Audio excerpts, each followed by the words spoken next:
Hi, I'm Lori out of Austin, Texas.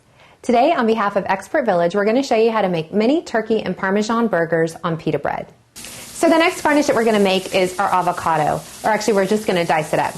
And avocado is a really great combination with our turkey because it just really lends a creamy flavor and it's just really, really good. So we're going to start with our avocado. We're going to start from the top and slice down until we reach the seed. And as we reach the seed, we're just going to slice around it till it comes apart just like that. And you'll notice that there's a seed in here. Sometimes it's real easy. All you have to do is just pop it out. But to remove the seed, what we're going to do is just take our knife, make sure we get a good hit on it, take a knife and twist it, and it'll pop right out. And to remove the seed from your knife without cutting yourself, all you have to do is press on either side. It'll pop right out. This one came out really easily, but you want to make sure that you don't, when you're taking your seed, hit it too hard and cut yourself. So be very careful.